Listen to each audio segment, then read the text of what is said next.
الحمد للہ وحدہ والصلاة والسلام علی من لا نبی بعدہ اما بعد فاعوذ باللہ من الشیطان الرجیم بسم اللہ الرحمن الرحیم شہر رمضان الذي انزل فیہ القرآن عن سلمان رضی اللہ تعالی عنہ قال قال رسول اللہ صلی اللہ علیہ وسلم قد اظلکم شہر عظیم وهو شہر المواساة وهو شہر الصبر من تقرب فیہ بخصلة کان کمن ادى فریضة فیما سوا ومن ادى فیہ فریضة کان کمن ادى 70 فریضة فیما سوا رواہ الامام الہمام ابن حبان فی مسندہ صدق اللہ العظیم وبلغنا رسولہ النبی الامی الکریم ونحن على ذلك لمن الشاہدین والشاکرین والحمد للہ رب العالمین۔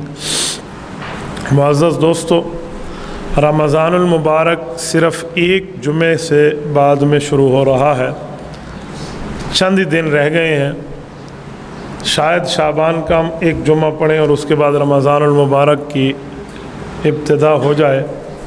میں آج کے جمعہ میں آپ کی خدمت میں چند وہ باتیں عرض کروں گا جس سے ہمیں رمضان المبارک کی تیاری میں فائدہ ملے گا۔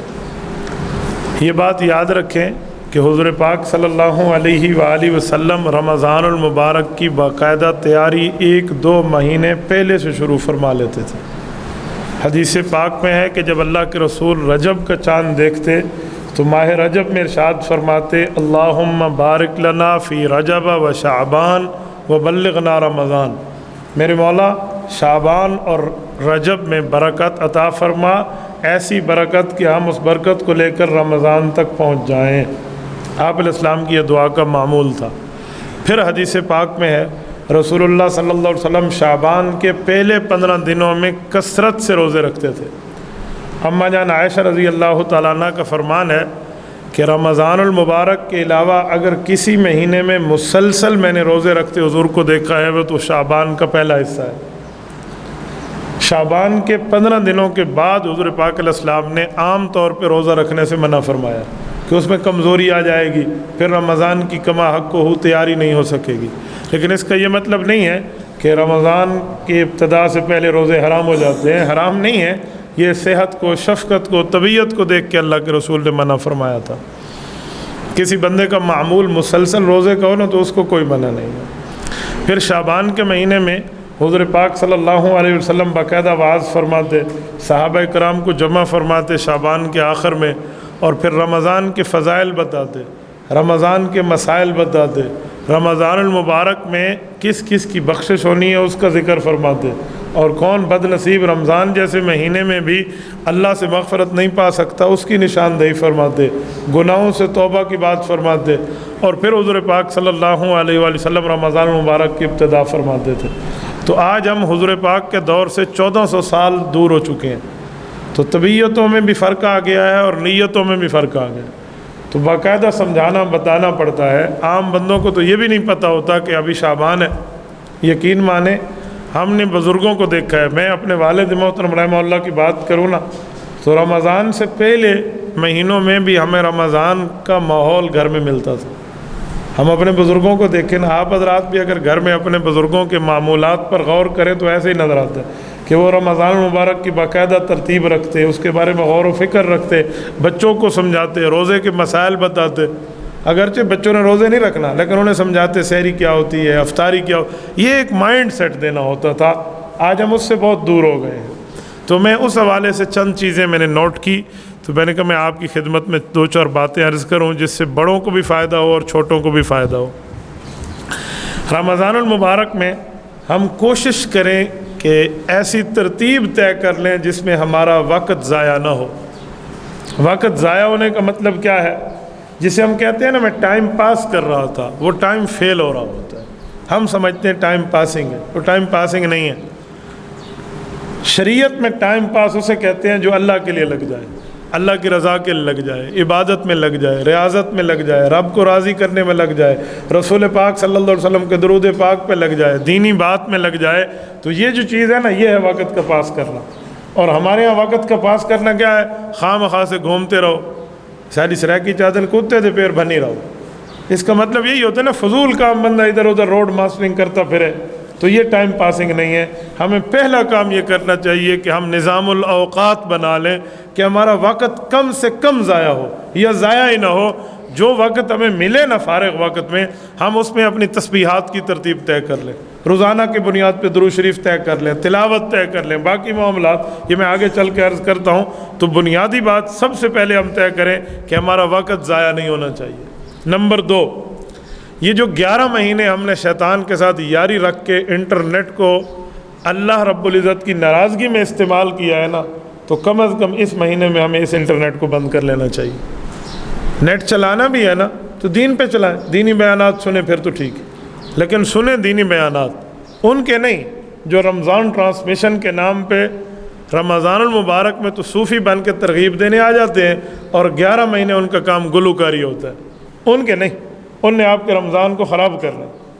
میں ان گلوکاروں کو جانتا ہوں جنہوں نے رمضان ٹرانسمیشن کے نام پہ بیٹھ کے شام میں موسیقی شروع کی تو ایک سننے والے میں سے کسی نے پرچی بھیجی کہ جناب اینکر صاحب رمضان المبارک ہے، آپ تھوڑا گزارا کریں، آپ تو یہاں مخلوط ماحول میں موسیقی چلا رہے ہیں. اس نے جواب دیا، اس نے کہا واہ کس نے کہا رمضان ہے، شام کے بعد رمضان ختم ہو جاتے ہیں، تبھی تو ہم کھا پی رہے ہیں. اس بیچارے کو روزے اور رمضان کا فرق ہی سمجھ نہیں آتا. او بھائی روزہ ختم ہوا ہے، رمضان ختم نہیں ہوا. تو ایسے بندے اور ایسی اداکارائیں جن کے جسمانی معاملات سے بھی دنیا واقف ہے، وہ ہمارے روحانی معاملات پر بحث کرنے آ جاتی ہیں اور ہمیں سمجھاتی ہیں کہ آپ نے روزہ ایسا رکھنا ہے اور ایسا. بابا دین اتنا لاوارث بھی نہیں ہوگا، دین اتنا بھی لاوارث نہیں ہے کہ ایرا غیرہ منہ اٹھا کر آئے اور وہ باتیں سنانا شروع کر دے. آپ خود بھی بچیں اور اپنے گھروں میں جا کر یہ بات سمجھائیں کہ خدا را ایسے ماحول میں ان جیسوں سے نہ پوچھو. اگر کوئی بات پوچھنی سمجھنی ہے اپنے محلے کے امام مسجد سے پوچھ لیں، اپنے مولوی صاحب سے جا کر پوچھ لیں. جیسے بندے کا فیملی ڈاکٹر ہوتا ہے ایسے فیملی مفتی بھی تو ہونا چاہیے، فیملی عالم بھی تو ہونا چاہیے جس سے بندہ جا کر اپنے گھریلو مسائل ڈسکس کرے اور اس سے ان کے شرعی معاملات پوچھے. تو آپ ان سے پوچھ لیں. وائرس کے دنوں میں ڈاکٹر سے دور رہنا اگر یہ جان لیوا ہے تو گناہوں کے ماحول میں ایمان والوں سے دور رہنا یہ ایمان لیوا بھی تو ثابت ہو سکتا ہے نا. تو ہم جان لیوا مرض سے بچتے ہیں، ایمان لیوا مرض کو سینے سے لگاتے ہیں. ایسا نہیں ہونا چاہیے. انٹرنیٹ بھی بند کریں اور یہ ٹی وی کے مخلوط ماحول اور یہ گانے اور یہ فحاشی اور یہ غلط چیزیں شیئر کرنا، ان سے بھی رمضان مبارک میں خدا را ہمیں اجتناب کرنا چاہیے. اور اس کے ساتھ عام طور پہ جو ہماری مصروفیات رہتی ہیں، میں اس ٹائم ان دوستوں میں بیٹھتا ہوں، اس ٹائم میں جاگنگ کے لیے جاتا ہوں، یہ ٹائم میرے واک کا ہے، یہ ٹائم میرا فلاں ہے، اس ٹائم میں ہم گھومتے پھرتے ہیں، اس ٹائم ہم کھانا آ کے گھر آ جاتے ہیں.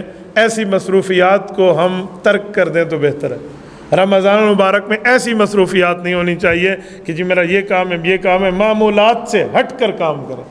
کیوں؟ رمضان ہم نے قیمتی بنانا ہے. ہم رمضان میں بھی وہی دگڑ چلاتے رہے جو پورے 11 مہینے چلائی ہے. تو رسول اللہ صلی اللہ علیہ وسلم نے فرمایا جس شخص پر رمضان المبارک کا مہینہ گزرے اور وہ گڑ گڑا کر معافی مانگ کر اللہ پاک کو اپنے سے راضی نہ کر سکے، فرمایا اس کی بخشش نہیں ہونی. اس سے بڑا بد نصیب اس دھرتی پہ کوئی نہیں ہے.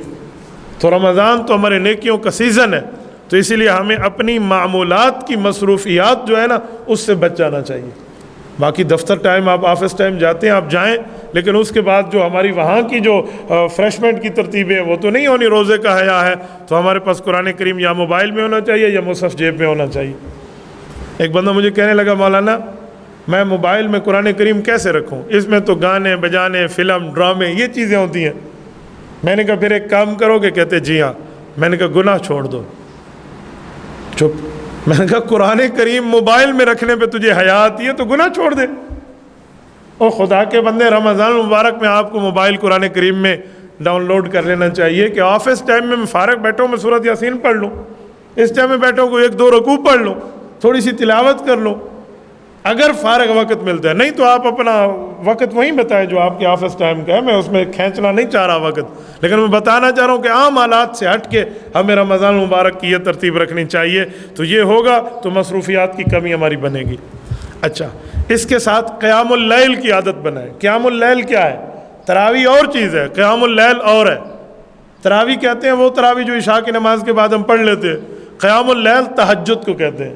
ہمارے نبی پاک صلی اللہ علیہ وسلم قیام اللیل 12 مہینے پڑھتے تھے، تہجد ہوتی تھی، یہ 8 رکعتیں تہجد کی علیحدہ ہوتی ہیں، 20 رکعت تراویح کی علیحدہ ہوتی ہیں۔ اس سے آپ اندازہ لگائیں، صبح بندہ جلدی اٹھے، کم از کم یار 2 4 8 نہ بھی پڑھ سکے، 8 زیادہ سے زیادہ ہے، 2 رکعت تو آپ پڑھ لیں تہجد کی۔ عام حالات میں تہجد میں 3 اعلان ہوتے ہیں، ہے کوئی پریشان حال مجھ سے پریشانی شیئر کرے، میں اس کی پریشانی کو ختم کر دوں، یہ اللہ اعلان کرتے ہیں۔ ہے کوئی رزق مانگنے والا، حل من مسترزق فازرق لہ، میں اس کو رزق دوں۔ حل من مستغفر، کوئی گناہوں سے پریشان ہو کے ہاتھ اٹھا کر مجھ سے مانگنے والا ہے، معافی مانگے، میں اس کی معافی قبول کر کے اس کے لیے جہنم کو حرام اور جنت کا واجب ہونا لکھ دوں۔ یہ اعلان ہو رہا ہوتا ہے تہجد میں، اور رمضان المبارک کی 24 گھنٹے تہجد کا اعلان ہے۔ تو جب رمضان کے 24 گھنٹے وہ اعلان تہجد والا ہوگا تو رمضان کی تہجد کا وقت کتنا زیادہ بابرکت ہوگا۔ تو ہمیں تہجد کا بھی اہتمام ہونا چاہیے۔ آج کل بندہ سحری میں اٹھتا اس وقت ہے جیلے اللہ بھویں انہوں گلاس پانی دیتے، انہوں چاہ تینوں بسکٹ تینوں، یہ ہمارے حال ہوتے ہیں۔ تو اس وقت کس نے پڑھنے دو نفل تو کہیں پڑھنے تہجد۔ تو ہمیں یہ مصروفیات دن کی ہم تبدیل کریں گے نا تو اس وقت مانگنے کا وقت ملے گا، یقین مانیں۔ تھوڑا سا جلدی اٹھے نا، آپ نے کھا پی کے 2 رکعت پڑھنی، آپ سجدے میں جائیں گے تو کھانا اوپر نیچے انڈیل منڈیل ہو جائے گا، پھر بندے کو ساری دیوار ڈکار آندے راسن تے الٹی آندے راسن۔ ہمیں تھوڑا سا ٹائم نکالنا چاہیے۔ اور قیام اللیل کی ترتیب گھر میں مرد عورت سب حضرات رکھیں، اپنے بچوں تک کو ترغیب دیں۔ اور ترغیب کیسے دیں؟ آپ تو پیو کمبل پا کے سوتا پیے، پتر اٹھی اٹھی تہجد پڑھ، یوں نہیں پڑھے گا۔ آپ پڑھیں گے اٹھ کے، وہ پوچھے گا ابو ابھی تو اذانیں نہیں ہوئیں، آپ کون سی نماز پڑھ رہے ہیں؟ تو آپ اسے جب بتائیں گے اس کو ترغیب ہو جائے گی۔ چھوٹوں کو ترغیب بندہ اپنے عمل سے دیتا ہے۔ یہ آج کی بات آپ کو کروں، میری بیٹی چھوٹی بیٹی ہے، مجھے کہہ رہی، میں نے اسے کہا کہ بیٹا زکام لگے گا جوتی پہن لے۔ اب میں اپنی طرف سے تو عقل مند بن کے اسے صحیح کہا نا، تو اس نے مجھے کہا ابو ابھی جب وہ آپ باہر فلاں کام کے لیے گئے ہیں نا سین میں، تو اس وقت تو آپ نے چپل نہیں پہنے تھے۔ میں نے کہا اوہو میں بھول گیا تھا، میں جلدی میں تھا، میں نے چپل چھوڑ کے سین میں کام کیا، ہم واپس آ گئے، ابھی کی بات کر رہا ہوں۔ بچے اتنا نوٹ کرتے ہیں، تو میں کیسے اسے کہوں گا جوتی پہنا کر؟ وہ جی پیو تہ نہیں پاتے، تو بات تو اس کی ٹھیک ہے نا، جو نہیں پہنے۔ تو جب میں بچے کہوں گا بھی تو نماز پڑھ، تو میں سویر تاڑ کے آنگرا پیاں تو میں کو سکھا ہے نماز پڑھنی ہے، کسی نے نہیں پڑھنی، نہ بچے نے پڑھنی ہے نہ بچی نے پڑھنی ہے۔ اسی لیے ماں باپ اولاد کے لیے رول ماڈل ہیں۔ تو ہمیں قیام اللیل کی عادت خود بھی رکھنی چاہیے اور اپنی اولاد کو بھی ترغیب دینی چاہیے۔ اور اس کے ساتھ مین چیز قرآن کریم کی تلاوت کا معمول عام دنوں سے ہٹ کے اس میں زیادہ ہو۔ حضور پاک علیہ الصلوۃ والسلام کی ترتیب ہوتی تھی، حضور علیہ السلام قرآن کریم کا دور فرماتے تھے، صحابہ کرام سے بھی قرآن سنتے سناتے، اور حضرت جبرائیل علیہ السلام نازل ہو کے اللہ کے رسول کو سناتے اور سنتے تھے۔ یہ رمضان المبارک میں قرآن کریم کے دور، میں نے اپنے والد محترم حضرت مولانا محمود الحسن قریشی رحمہ اللہ اور حضرت مولانا احمد شعیب دامت برکاتہم العالیہ، اللہ ان کی صحت میں برکت عطا فرمائے، ہماری ڈی خان کی نشانی ہے علماء کی، ان دونوں کو اپنے بچپن میں دیکھا ہے کہ یہ قرآن کریم کے تفسیر کا دور بھی کرتے تھے۔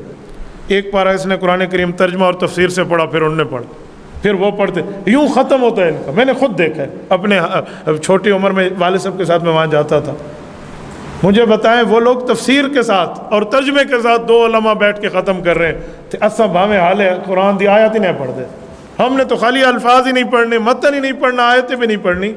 تو ہمیں تلاوت قرآن کا معمول ہونا چاہیے، فارغ وقت میں قرآن کریم پڑھنے کی عادت رمضان میں ڈالیں گے، اللہ رب العزت آپ کی یہی عادت پورے سال شمار کرا دیں گے۔ تو ہمیں قرآن کریم ساتھ رکھنا چاہیے، مصحف کی شکل میں رکھیں آپ کی مرضی، موبائل میں ڈاؤن لوڈ کر کے رکھیں آپ کی مرضی، ہمیں قرآن کریم کو ساتھ تلاوت میں آدھا صفحہ پڑھنا ہونا دیکھ کے پڑھ لو، جو اس کی برکات آپ کو ملیں گی نا، آپ خود اپنی زندگی میں محسوس کریں گے کہ قرآن کریم کھول کے دیکھ کے پڑھنے کی کتنی اچھی عادت ہے اور کتنا اچھا اس کی برکات بندے کو نصیب ہوتی ہیں۔ اور یہ تمام کاموں کا ایک ہمیں ٹیبل بنا لینا چاہیے، جسے کہتے ہیں نظام الاوقات، ٹائم ٹیبل، یہ بنا لینا، یہ لکھ لینا چاہیے تو زیادہ بہتر ہے۔ ہم مائنڈ سیٹ میں طے کریں گے انسان نسیان سے نکلے، بھول جائیں، ایک بار بھول گئے تو ببل سارا یندو غندو، ہمیں یہ لکھ کر لگا لینا چاہیے۔ جہاں دیکھیں نا وقت کی احساس کی معاملات اور ترجیحات ہوتی ہے نا، وہاں نظام الاوقات لکھا ہوتا ہے۔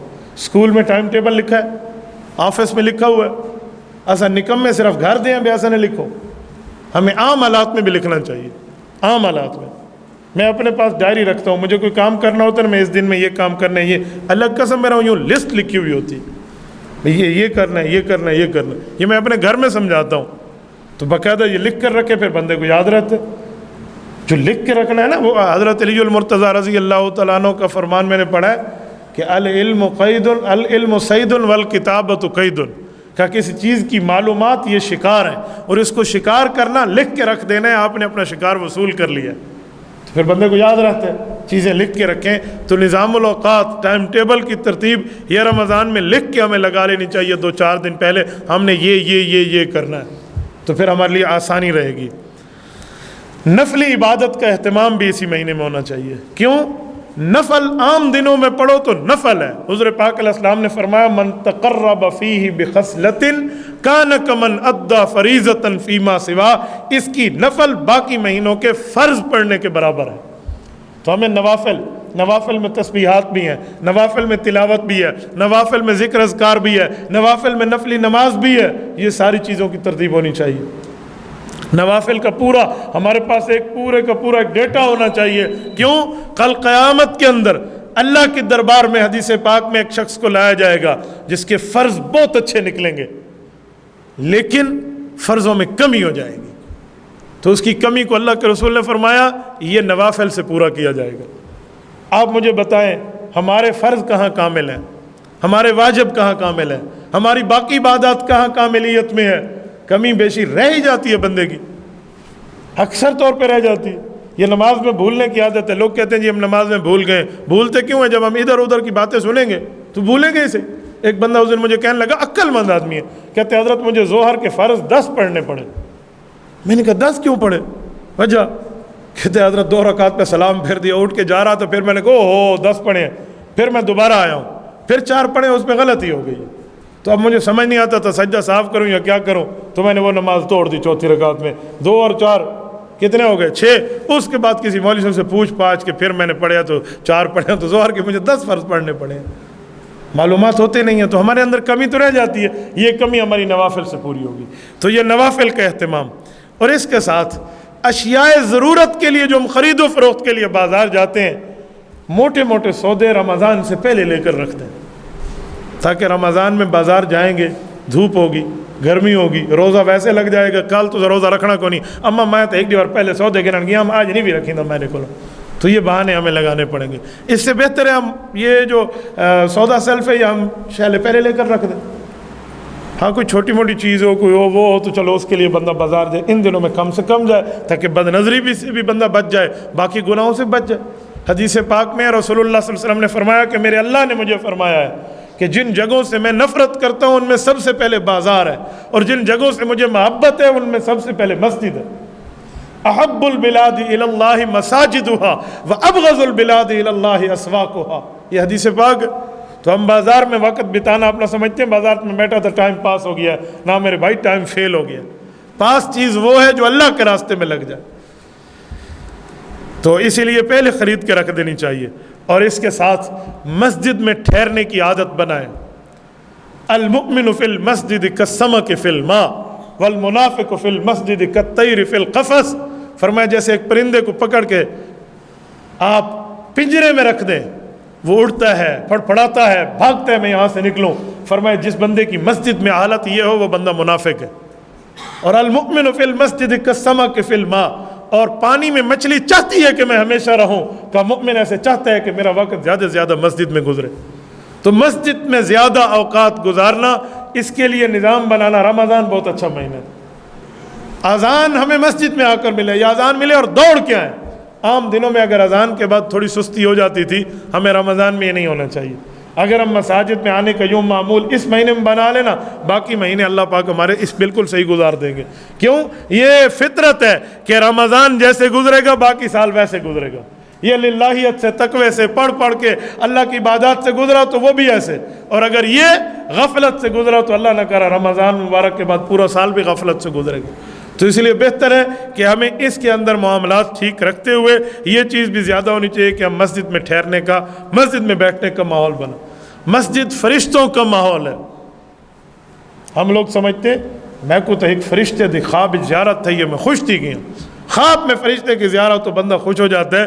تو مسجد کے ماحول میں آپ بیٹھیں، حدیث پاک میں نہیں ہے کہ آپ نے کچا پیاز کھا لیا تو فوراً مسجد نہ آؤ، کیوں؟ اس پیاز کی بو سے فرشتے کو تکلیف ہوتی ہے، تو اس کا معنی اتنا فرشتوں کا ماحول ہے نا، تو مساجد تو فرشتوں کے ماحول کی جگہ ہے، تو ہمیں ادھر بیٹھنے کی عادت بنانی چاہیے، اور پھر خود کو ہم دیکھیں کہ ہمیں مسجد میں کتنا سکون ملتا ہے۔ تو مومن ہونا یا نہ ہونا، اللہ ہر مسلمان کو مومن رکھے، ہمیں خود بھی احساس ہو جائے گا کہ ہم کتنے پانی میں، کتنے بھی سوچتے تھے کو سمجھ آوے نہیں ہے بے مسجد باون دی ترتیب کے۔ دو باتیں ہیں ذرا ذہن میں رکھیں، ایک ہے صدقہ کرنے کی عادت، ایک ہے بچوں کے ہاتھوں صدقہ دینے کی عادت۔ یہ دو عادات ہمیں اپنانی چاہیے۔ جن کی اولاد نہیں ہے چلو وہ تو صدقہ خود اپنے ہاتھ سے دیں، کہتے ہیں اس سے عمر میں برکت آتی ہے، اس سے رزق میں برکت آتی ہے، اس میں صحت میں برکت آتی ہے جب بندہ اپنے ہاتھ سے دیتا ہے۔ اور اپنے چھوٹے بچے ہیں نا، آپ کی اولاد ہے، ان کو عادت دیں وہ اپنے ہاتھ سے لیں، اور بچے جا کر فقیر کو، کسی یتیم کو، کسی مستحق کو جا کر دے دیں۔ پیشہ ور گداگروں کی بات نہیں کر رہا، مستحق کی بات کر رہا ہوں۔ تو مستحقین تک جا کر ہمیں دینا چاہیے۔ تو اپنے بچوں کو عادت ڈالیں، اگر آپ اپنی اولاد کو عادت ڈالیں گے، کل پوری زندگی جب تک وہ صدقات دیتے رہیں گے، اگر ہم اس دنیا میں نہ بھی رہے تو نامہ اعمال قبر میں ہمارا یہ کھلا رہے گا۔ میرے والد محترم مجھے کوئی چیز دیتے، کہتے اس فقیر کو دے آؤ، میں گلٹی فیل کرتا کہ یہ فقیر ہے، یتیم مسکین ہے، اس کے کپڑے سیدھے ہے نہیں، پسینہ ہے، گندی بو ہے۔ میں نے امی کو آ کر ایک دو دن یہ کہا کہ ابو کو فقیر کو دینا ہے تو آپ خود دے دیا کرو۔ مجھے کہتے تو جا کر دیا، میرا سکا لگتا ہے، میں کیوں دوں اس کو؟ تو والدہ نے بھی ابو کو کچھ نہیں کہا، اور والد سے اپنے بھی اس بات کو نہیں چھوڑا، وہ ایسے ہی کرتے رہے۔ مجھے آج سمجھ آتا ہے کہ ہمارے والد محترم مجھے اس کی پسینے کی بو کے لیے نہیں بھیجتے تھے، وہ عادت کے لیے بھیجتے تھے۔ تو اسی لیے اپنے بچوں کے ہاتھوں میں آپ یہ ترتیب بنائیں، آپ یہ بنائیں گے نا، یقین مانے بندے کو فائدہ ہوگا۔ میں اپنے گھر والوں کو لے کے ایک ڈاکٹر کے پاس تھا، تو ابھی نمبر میں تھوڑا ٹائم تھا، تو باہر ہم ٹھہرے تھے، ساتھ ایک دودھ والے کی دکان تھی، تو ایک کتا بالکل پیاسا بیٹھا تھا، وہ ہانپ رہا تھا۔ تو میرا بیٹا مجھے کہنے لگا ابو اس کو پتھر مار کے بھگا دو۔ میں نے کہا بیٹا ایسے نہیں کرتے، یہ دودھ والے سے ہم تھوڑا دودھ لیتے، اس کو دودھ پلائیں گے، یہ دودھ پیے گا تو اللہ پاک خوش ہو جائے گا۔ کہتے اچھا۔ ہم نے چھوٹا سا دودھ لیا، ایک پاؤ، اسے ایک برتن میں ڈال کے کتے کو پلایا۔ وہ دن یہ دن وہ کتے کو دیکھ کے مجھے کہتے اگر اس کو دودھ پلائیں گے نا تو ہمارا اللہ ہم سے خوش ہو جائے گا۔ یہ ترغیب ہم اپنی اولاد کے لیے یوں کریں گے نا تو فائدہ بن جائے گا۔ ورنہ کہ کتے کو تو ایسا پتھر مارنا سکھانا ہے، دو پتھر مارنا پتر ایک کتا بھجا ویسے۔ نیکی کی ترغیب دینا سیکھے نا، مثبت بندہ سوچ رکھے۔ تو ایسے میں اپنی اولاد کے ذریعے بھی دلائیں، اور خود بھی صدقہ دینے کی عادت اپنائیں، کیونکہ صدقہ بلاؤں کو کھا جاتا ہے۔ صدقہ بلا کو کیسے کھاتا ہے؟ جیسے اے سی چلنے میں گرمی ختم ہو جاتی ہے نا کمرے میں، ایسے صدقہ دینے سے بندے کی زندگی میں بلائیں ختم ہو جاتی ہیں۔ یا صدقہ تو رد البلا ہے نا، تو صدقہ تو بلاؤں کو ٹالتے۔ اچھا صدقہ پتہ ہے کیا، ہمارے لوگ صدقے دینے کی بھی نیت سوچتے ہیں، وہ کہتے ہیں مولانا صدقہ دے رہا ہوں، عطیہ نہیں دے رہا، عطیہ دے رہا ہوں، خیرات نہیں دے رہا، خیرات دے رہا ہوں، اللہ کے نام پہ نہیں دے رہا۔ یہ ساری چیزیں صدقات ہیں، وہ عطیہ ہو، وہ جو بھی ہو۔ صدقے کا معنی کیا ہے؟ میں اللہ کے لیے دے رہا ہوں، یہ صدقہ ہے۔ وہ جو صدقہ ہے نا جو کہتے ہیں بھائی سید پہ نہیں لگتا یا مسجد پہ نہیں لگتا، وہ صدقہ ہے منت والا۔ آپ سید دوست کو ہدیہ دے دیں، اس پہ کون سا مسئلہ ہے؟ آپ کیوں نہیں دے سکتے؟ تو اس لیے یہ صدقہ۔ اچھا بے جو صدقہ بندہ اللہ کے لیے دیتے ہیں اس میں منت نہ ہو، وہ خود بھی کھا سکتا ہے، باقیوں کو بھی دے سکتے ہیں۔ اور آپ کو مزے کی بات صدقہ دینے کی سمجھاؤں، خرچ کرنے کا افضل۔ اللہ کے رسول صلی اللہ علیہ وسلم نے فرمایا کہ ایک بندہ 1 درہم اللہ کے راستے میں خرچ کرتا ہے، کسی کو دیتا ہے۔ 1 درہم بندہ کسی پڑوسی کے اوپر خرچ کرتا ہے، 1 درہم کسی فقیر کو دیتا ہے، فرمایا 1 درہم اپنی گھر والی کو دیتا ہے، فرمایا سب سے زیادہ افضل ثواب اس کو اپنی گھر والی کو دینے پر ملے گا۔ آج ہم یہاں نہیں دیتے، باہر جا کر ویلاں دے ہوتے، لاکھ روپیہ بندہ ونڈا کے آوے، گھر دیں دے بندے کو موت پہ مہندی۔ تو یہ سب سے افضل صدقہ صحیح مسلم کی حدیث ہے، اللہ کے رسول نے فرمایا۔ تو ہمیں اس پہ بھی دیکھنا چاہیے، ہمیں اپنے گھر پہ وسعت کرنی چاہیے۔ ہم گھر پہ، میں ایک جملہ کہتا ہوں سنیں، آپ اپنی بیوی پر وسعت کر کے دیکھیں اللہ آپ پہ کھولتا کیسے نہیں ہے معاملات کو۔ اپنی بیوی کو دوسروں کا محتاج بناتے ہیں لوگ، وہ اپنی ماں سے مانگ رہی ہوتی ہے، اپنے والد سے مانگ رہی ہوتی ہے، اپنے بھائی سے مانگ رہی ہوتی ہے، قرضہ مانگنے کے لیے پڑوسن کے پاس گئی ہوئی ہے، اپنی دیورانی سے مانگ رہی ہوتی ہے۔ شرم سے ڈوب مرنا چاہیے اس خاوند کو جو اپنی بیوی کو بھی اس کے پاؤں پہ کھڑا نہیں کر سکتا۔ ہمیں اس طرح دینا چاہیے تاکہ وہ دینے والی بنے۔ ہمیں کچھ ایسا بھی اس کو دینا چاہیے، بھئی میں گھر میں نہ ہوں، کوئی فقیر عورت آئے، کوئی مستحق آئے، تو اسے اس مال سے دیتی رہا کر۔ تو ہمیں دوسرے کو عزت دے کر اپنے گھر کے معاملات کو صحیح رکھنا چاہیے۔ تو یوں ہونا چاہیے، ہمیں یہاں بھی رکھیں، یہ ایسا صدقہ ہے جس پہ آپ کو ثواب بھی زیادہ مل رہا ہے، اجر بھی مل رہا ہے، تو نہ ہینگ لگے نہ پھٹکڑی تو رانگی چوکھا آگے، تو اس میں تو زیادہ فائدہ ہے۔ تو اس طرح کے صدقات بھی آپ ساتھ شامل رکھا کریں۔ ان مطلب یہ نہیں بھی سارا زال کو گوانڈی کو کشری نیوڑا، اس کے لیے بھی ساتھ آپ رکھیں گے، لیکن ایک راستہ میں نے آپ کو جو اچھا سا حدیث پاک میں یہ بھی آپ کو ساتھ دلا دیا۔ اس کے ساتھ ذکر اللہ کی کثرت، اپنی زبان میں ذکر اللہ، اللہ اللہ ہو، لا الہ الا اللہ ہو، سبحان اللہ ہو، الحمدللہ ہو، استغفر اللہ ہو، اسی کے ساتھ درود پاک ہو، یہ سارا ذکر اللہ ہے جس سے اللہ یاد آ جائے، وہ سارا ذکر ہے۔ درود پاک بہت، حضور پاک علیہ الصلوۃ والسلام نے فرمایا کثرت کرو۔ کثرت کسے کہتے ہیں؟ ان لمیٹڈ، جو آپ کی ان گنت ہو، آپ کی گنتی میں نہ آئے۔ تو ہمیں ایسا ماحول رکھنا چاہیے کثرت کے ساتھ، جتنا پڑھیں جتنا لگائیں، اور کھانے کی مقدار میں کمی کر لینی چاہیے، یہ یاد رکھیں۔ ان دنوں میں ہم کھانے کی مقدار بڑھا دیتے ہیں۔ بابا تھوڑا سا سوچیں، ہمارے ہاں عام بندے کی ترتیب کیا ہے؟ بھی میں دن میں 10 گلاس پانی پیتا ہوں نا 24 گھنٹے میں، لہٰذا اب سحری ہے نا، چھین تو پیونے ہم 6 گلاس اکٹھے پانی کے پی لیں گے۔ بھائی ہم انسان ہیں، ہم اونٹ نہیں ہیں۔ وہ اونٹ ہے جو اپنے اندر پانی سیونگ کا پاور رکھتا ہے۔ دوسرا انشاءاللہ 10 بجے تک چھوٹے پیشاب میں سارے پانی تو فارغ ہو سکے، 10 بجے تک بندے نے واش روم اٹینڈ کر کے اس پانی سے علیحدہ ہو جانے۔ ہمارے اندر وہ واٹر پمپ نہیں لگا ہوا، سیونگ کی ٹینکی نہیں ہے جو اونٹ میں ہے۔ ہم نے وہی 1-2 گلاس ہی پینے ہیں، بس بہت ہے۔ یہ آپ زیادہ پانی پئیں گے، اس سے آپ کے جسم میں زیادہ سستی بھی آئے گی، اور آپ تلاوت میں باقی معاملات میں آپ آگے نہیں چل سکیں گے۔ یہ جو ہم سمجھتے ہیں نا کہ آگے نہیں پینا لہٰذا پہلے سے پی لوں، بابا اللہ چاہتے ہیں کہ تمہیں پیاس لگے، رب العزت چاہتے ہیں کہ تم بھوکے رہو۔ ہم کہتے ہیں نا اللہ روزہ ہی رکھنا ہے تو دب کے کھانا ہے، یوں نہیں ہے۔ حدیث پاک میں جب بندے کو بھوک لگتی ہے، روزہ دار کو، اور اس کے جسم سے بھوک کی وجہ سے ایک اسمیل ہوتی ہے، فرمایا لخلوف فم الصائم اطیب عند اللہ من ریح المسک، فرماتے ہیں اللہ یہ جو اسمیل ہے نا، یہ مجھے ریح مسک، کستوری سے زیادہ محبوب ہے۔ رب چاہتے ہیں کہ یہ ہو، ایسا کہ جی نہیں 6 نہیں 8 گلاس پی سا میں۔ تو یہ ہمیں پینے میں بھی کمی رکھنی چاہیے، کھانے میں بھی کمی رکھنی چاہیے، اور افطاری کے وقت بھی۔ میں نے بعض بندوں کو دیکھ کے وہ افطاری کرتے ہی پانی سے ہیں۔ نہ بابا آپ کھانے والی چیز سے افطاری کریں، کیوں؟ آپ نے پانی پہ زور لگا لیا نا، آپ کی تراویح ٹھیک نہیں ادا ہو سکے گی۔ آپ پی لیں پانی، آپ کی تراویح یا نماز عشاء کی چلی جائے گی، یا سستی میں تو اللہ میں بیٹھے رہو، امام رکوع کرے تو چلو اللہ اکبر رل بجا، ہماری یہ ترتیبیں بنے گی۔ تو ہم پھر جب پانی زیادہ پئیں گے افطاری میں، ہماری تراویح آپ پانی پئیں ترتیب سے پئیں، افطاری کے بعد زیادہ اس وقت پینے کے بجائے سحری کے تراویح کے بعد پی لیں، تھوڑا کم ترتیب رکھیں تاکہ آپ کی تراویح برکت والی ہو جائے، قیام اللیل ہو سکے آپ کا۔ تو اس میں کھانے پینے میں بھی کمی رکھنی چاہیے، اور اس کے ساتھ اہل خانہ کی ذہن سازی بھی کرتی رہنی چاہیے۔ اہل خانہ کی ذہن سازی روزانہ کی بنیاد پر کہ روزے کا یہ ثواب ہے، یہ اجر ہے، یہ اس کی آسان ترتیب آپ کو بتاؤں۔ فضائل اعمال ہر گھر میں تقریباً موجود ہے۔ حضرت شیخ زکریا رحمۃ اللہ علیہ کی اردو میں حدیث پاک کی ایک ذخیرے کو جمع کر دیا گیا، حدیثوں کا سمندر موجود ہے، ہر صفحے پہ 15 20 30 حدیث ہے، ایک حدیث میں آتا ہے، ایک حدیث میں آتا ہے، ایک حدیث میں آتا ہے، یوں کر کے حضرت شیخ الحدیث رحمہ اللہ نے ایک ذخیرہ جمع کر دیا۔ اس کی ایک چھوٹا حصہ ہے جسے کہتے ہیں فضائل رمضان، یہ لے لیں یا پوری فضائل اعمال رکھ لیں، اس سے فضائل رمضان کی گھر میں آپ دیکھ لیں بھی اتنی حدیثیں ہیں، 30 ہیں نا، روزانہ ایک حدیث پڑھ کے ایک صفحے کی سنا دوں گا، تو یہ ترغیب بھی رہے گی اور روزہ رکھنے کا مزہ بھی آئے گا بندے کو۔ اور بندے کے سامنے فضائل ہو نا، پھر عمل کرتے ہیں بندے کو اچھا بھی لگتا ہے۔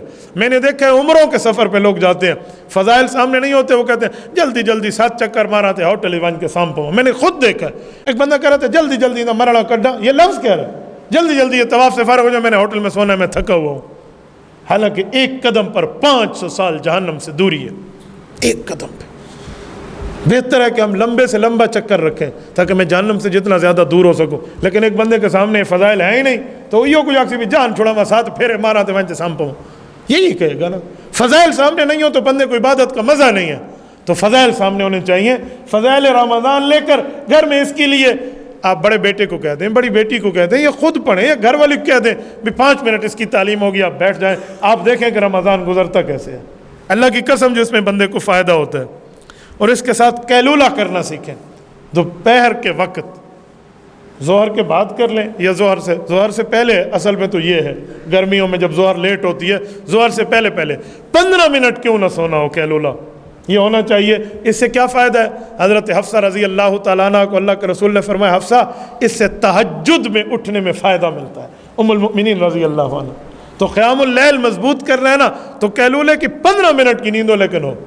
میں نے ایک ویڈیو دیکھی ہے, انجینئر سارے بیٹھے ہوئے ہیں, یہ چائنا کی بات ہے. دوپہر کا وقت ہوا نا تو انہوں کو 5 سے 10 منٹ سونے کے لیے ٹائم ملتا ہے, جو وہ اپنا کمپیوٹر بند کر کے اس پر لیٹ جاتے ہیں. یہ غیر قوموں نے اپنا لیا ہے اور ایسا سے بیٹھے ہیں. خیر عیسیٰ کو نبی بشکوے سی ایسا عاشق ہے, ہم نے یہ طریقہ رسول اللہ کا نہیں دیکھ لو. بابا بخشش ملنی ہے, سفارش ملنی ہے, لیکن اپنا مکالا تو نہ ہوئے نا ایسا نا, ہم تو کچھ کر کے جائیں. تو یہ چیز بھی ساتھ رکھیں. اور اس کے ساتھ نیند کے اوقات اس مہینے میں کم سے کم رکھیں. بس یہ 6 گھنٹے جو سنت ہے نا, یا 8 گھنٹے میڈیکل کی ہے, بس اسی کے حد تک رہے, زیادہ نیند نہ بڑھا. بندہ روزہ رکھتا ہے تو فجر لے چادر تاؤن کے سامپو سی, ہاں صاحب جمعے جالی مسجد 3 بجے نماز پڑھ سوتے ہیں بانچ. ہم یہ لوگ ہیں. تو ہمیں نیند کم رکھنی چاہیے تاکہ عبادت میں وقت گزرے, تلاوت میں وقت گزرے. ثواب آپ کو یقیناً ملے گا, چاہے نیند آپ روزہ رکھ کے سو جائیں, لیکن اس ترتیب پر رمضان نہیں گزرے گا جس ترتیب پہ شریعت ہمیں گزارنے کا حکم کہتی, جو شریعت کا مزاج ہے. لہٰذا ہمیں نیند کے معاملات بھی دیکھنے چاہیے. اخلاق کی درستگی بھی ہو, ورنہ روزہ رکھ کے بندہ اگے ہی بکا تسا کھڑوتا ہوئے تو چھتا تیا کھڑا ہوتا ہے. پھر بھی ہمیں تھوڑی نرمی رکھنی چاہیے, اخلاق کے معاملات بھی تھوڑا دیکھیں. دوسرے کا بھی روزہ ہے یہ بھی سمجھیں, صرف یہ نہ سمجھے ایک کو بھوکا میں کھڑوتا میں پانی نہیں پیتا. ابھی مجھے بھائی صاحب کہہ رہے تھے اگلے جمعے سے ٹھنڈا پانی ہونا چاہیے. بھائی نے کہا ہے پچھو ایک کو جمعہ پانی پیوڑ دا. تو اسی لیے آپ دیکھیں نا, ہمیں بھی اخلاق تھوڑی رکھنا ہوگا. اخلاق میں معاملات چلائیں گے بالکل بہتر ہوگا. ٹھیک بولنا ہے تو بولیں, ورنہ نہ بولیں. جھوٹ, غلط بد اخلاقی, الزام, بہتان, گلے شکوے, یہ روزے کو ایسے پھاڑ دیتے ہیں. اللہ کے رسول نے فرمایا جیسے خنجر مارو ڈھال پھٹ جاتی ہے. ڈھال پھٹ جائے گی نا, تو اس کی ترتیب بھی ایسے ہوگی. اور جو فارغ وقت ہو, وظیفہ پڑھنا ہے تو پڑھیں, ورنہ دعا کے لیے ہاتھ اٹھا لیں. ضروری نہیں ہے ہم نماز میں جا کے مسجد میں دعائیں مانگیں گے, بیٹھے ہوئے بندہ ہاتھ اٹھا لے جب بھی یاد ہے. جب بندے کے جسم ایسے کانٹے کانٹے ہو رہا ہوتا ہے نا, اس وقت یہ قبولیت کا اثر ہوتا ہے. آپ اس وقت ہاتھ اٹھائیں اور اللہ سے مانگیں نا, یہ فرشتوں کی معیت بندے کو رمضان میں نصیب ہو رہی ہوتی ہے. بندے کی آنکھ میں اچانک آنسو آ جائے, اللہ کی یاد آ جائے, آخرت کی یاد آ جائے. یہ وقت کو قیمتی بنائے اور ہاتھ اٹھائیں. ہاتھ نہیں اٹھا سکتے آپ مجمع میں تو دل میں اللہ سے دعا شروع کر دیں. اللہ کو ہاتھ اٹھانے کی ضرورت نہیں ہے, اللہ آپ کے دل کو دیکھ رہا ہے.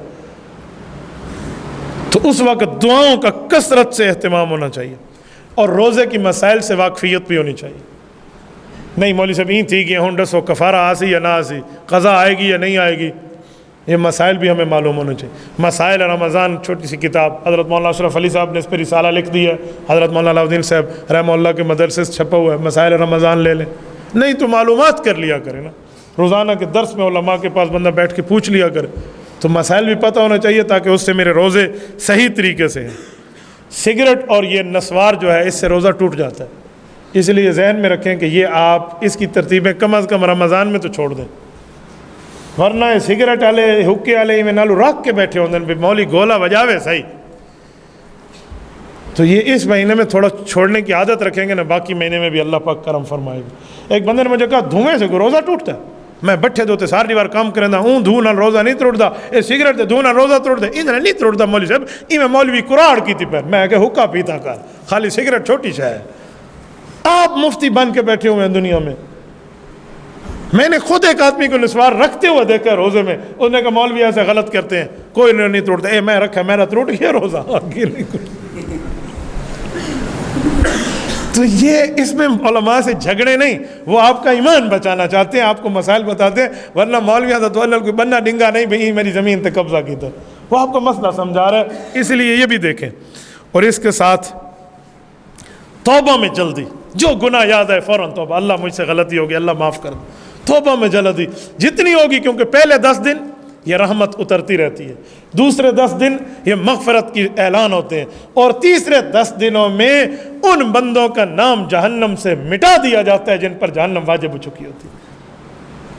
تو توبہ میں جلدی، غلطی ہو گئی فوراً معافی، غلطی ہو گئی معافی مانگنا اس لیے نہیں ہوتا کہ ہم دوسرے سے ڈرتے ہیں، بلکہ ہمیں رشتے کے تقدس کا خیال ہے۔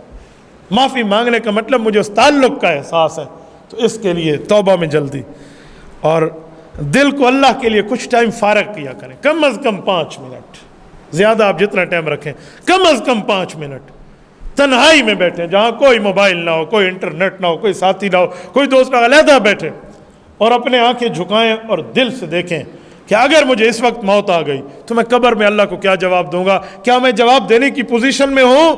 ہیں تو اللہ کا شکر ادا کریں، نہیں ہے تو فکر کر کے اپنی ترتیب تبدیل کر لیں۔ کم از کم 5 منٹ آپ بیٹھیں، میں 5 منٹ میں شاید سخاوت کر رہا ہوں، آپ 2 منٹ کی یہ ترتیب تنہائی میں بیٹھ کر دیکھیں نا، زندگی بدل جاتی ہے، زندگی بدل جاتی ہے۔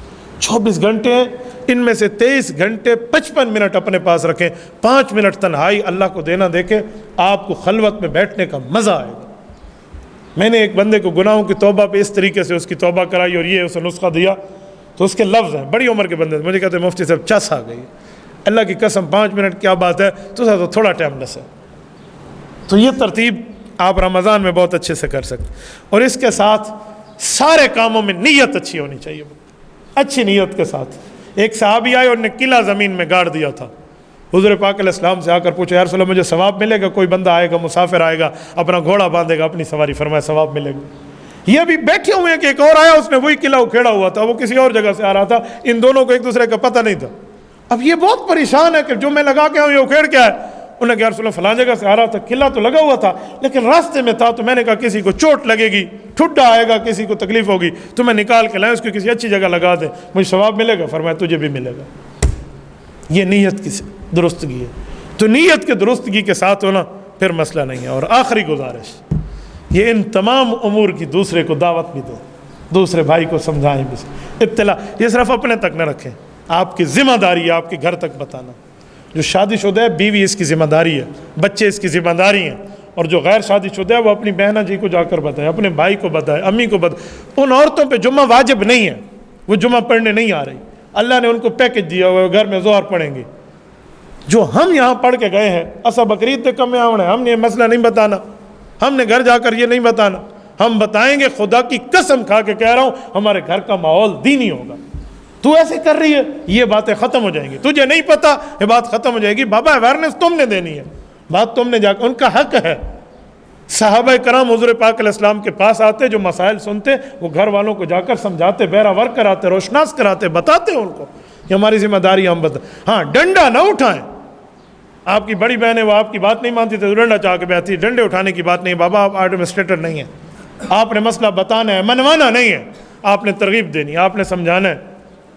ہم خود کے 1000 گناہوں کے باوجود اپنے سے پیار کرتے ہیں اور دوسرے کے ایک گناہ سے اس پر نفرت کرنا شروع کر دیتے ہیں۔ یوں نہیں ہے کہ اپنی غلطیوں کا وکیل اور دوسرے غلطیوں کا جج بن جاؤ، ہمیں تھوڑی سی معاملات بھی دیکھنے چاہیے، کریں گے انشاءاللہ۔ یہ چند چیزیں میں نے آپ کی خدمت میں عرض کی ہے بطور مذاکرہ، تاکہ ہم بھی اس پر عمل کریں، آپ بھی عمل کریں، اپنے دوستوں تک شیئر کریں، آپ لے کر آگے پھیلائیں۔ اگر آپ کو یہ ساری باتیں یاد نہ رہی ہوں نا تو میرا یہ گفتگو براہ راست نشر ہو رہی ہے، فینز آف مفتی عبدالواحد قریشی لکھیں، آپ کو پیج پر اس سے شیئر کر لیں، ٹھیک ہے، لیکن رمضان سے پہلے تک یہ ڈاؤن لوڈ کر کے رکھ دیں، ورنہ تو آگ سو بھی تمہارے بیان سننے واسطے میں وائی فائی آن کیتا ہوا آئی تو اور 4 کام بھی ساتھ ہو جائیں گے، اسی لیے ڈاؤن لوڈ کر کے رکھ لیں تو بہتر ہے۔ نیٹ کے ذریعے سے لائیو کے معاملات سے 100% بندے کو گمانے کے میں بچ جاؤں گا تو بچ جائے، ورنہ میں نے عام حالات میں یہ بات کی ہے، ورنہ کسی کے مسائل انٹرنیٹ سے وابستہ ہوں، ان کے اپنے معاملات ہوں، باقی جیسے ہے تو وہ تو رکھ سکتا ہے، لیکن ضرورت کی حد تک۔ اقول قولی ھذا واستغفر اللہ وآخر دعوانا ان الحمد للہ رب العالمین۔ إلهي واسع الكرم ورب البيت والحرم إليك أتيت منكسرا